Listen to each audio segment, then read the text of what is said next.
Assalamualaikum warahmatullahi wabarakatuh. Perkenalkan, nama saya Sri Handayani dari TP5C. Di sini saya akan sedikit memaparkan mengenai makomat dan ahwal dalam pandangan beberapa sufi. Nah, yang pertama itu menurut Al-Qushairi. Nah, menurut Al-Qushairi, makom adalah tahapan adab atau etika seorang hamba dalam rangka mencapai atau wusul kepada Allah Subhanahu wa Ta'ala dengan berbagai upaya yang diwujudkan dengan suatu pencarian dan ukuran tugas. Nah, makom ini merupakan tempat di mana harus dilalui oleh para sufi secara berurutan. Oleh karena itu, Al-Qushairi ini menyaratkan bahwa tidak boleh bagi seorang sufi melewati satu makom sebelum makom sebelumnya itu terpenuhi.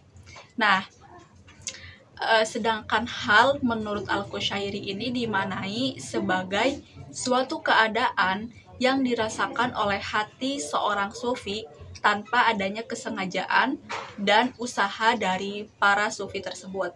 Nah, hal ini merupakan anugerah dari Allah kepada hambanya yang ia kehendaki.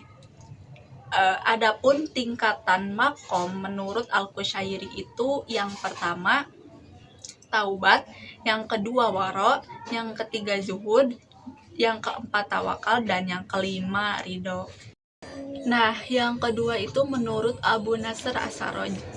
Menurutnya, makom adalah kedudukan atau tingkatan seorang hamba di hadapan Allah yang diperoleh melalui serangkaian ibadah, kesungguhan melawan hawa nafsu, dan penyakit-penyakit hati atau mujahadah, latihan-latihan spiritual atau riyadoh, dan mengarahkan segenap jiwa raga semata-mata kepada Allah Subhanahu wa Ta'ala, serta memutuskan pandangan dari selain Allah Subhanahu wa Ta'ala.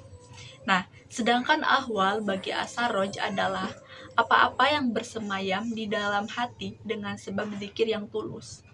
As-Sarraj juga mengatakan bahwa pendapatnya sama dengan yang dikatakan oleh Al-Junaid, bahwa ahwal terletak di kalbu dan tidak kekal.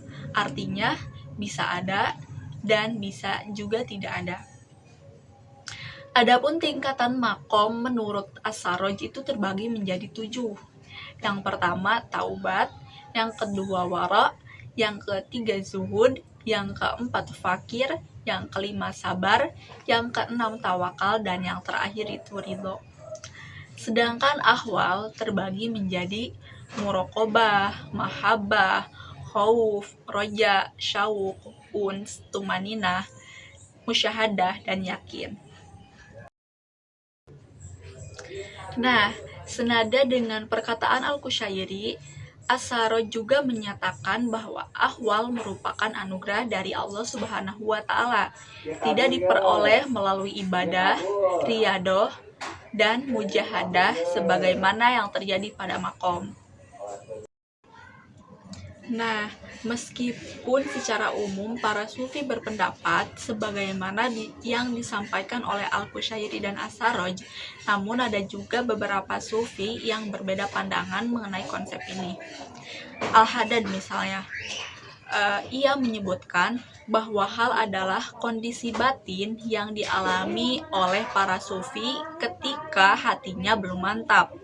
Namun, ketika ia sudah mantap, maka hal ini akan berubah menjadi makom. Berbeda dengan sufi sebelumnya yang menyatakan bahwa hal itu merupakan anugerah dari Allah Subhanahu wa Ta'ala dan bukan usaha manusia. Namun, Al-Haddad menyatakan bahwa hal itu dapat diperoleh melalui perantara ilmu. Untuk menjelaskan ini, Al-Haddad memberikan contoh mengenai zuhud yang merupakan salah satu dari banyak makomat dalam tasawuf. Bagi Al-Haddad, pencapaian makom zuhud tidak akan bisa dilakukan bila manusia itu tidak mengetahui ilmu tentang zuhud yang terkandung dalam Al-Quran dan As-Sunnah. Dengan demikian, mencari ilmu adalah bagian yang terpenting dalam mencapai makomat dan ahwal. Adapun mengenai kesamaan atau perbedaan antara makomat dan ahwal, pada umumnya mayoritas sufi membedakan antara makom dan hal. Al-Ghazali misalnya menyatakan bahwa makom dan hal itu berbeda. Makom itu bersifat tetap, sedangkan hal itu tidak tetap atau berubah-ubah. Sedangkan Abu Hafs Syihab ad-Din Umar al-Suhrawahdi mengatakan bahwa makom dan hal tidak dapat dipisahkan. Ia beralasan bahwa hal dan makom mempunyai dua sisi, yaitu perolehan dan pemberian. Sebenarnya, keduanya sama-sama anugerah. Tidak ada hal dan makom yang terpisah dan tidak ada makom yang tidak dimasuki oleh hal. Pendapat ini didukung oleh pernyataan Al-Kalabazi yang mengatakan setiap makom memiliki permulaan dan akhir, dan di antara keduanya terdapat bermacam-macam hal. Sekian yang dapat saya sampaikan. Mohon maaf atas segala kesalahan dan kekurangan. Billahi taufik wal hidayah. Wassalamualaikum warahmatullahi wabarakatuh.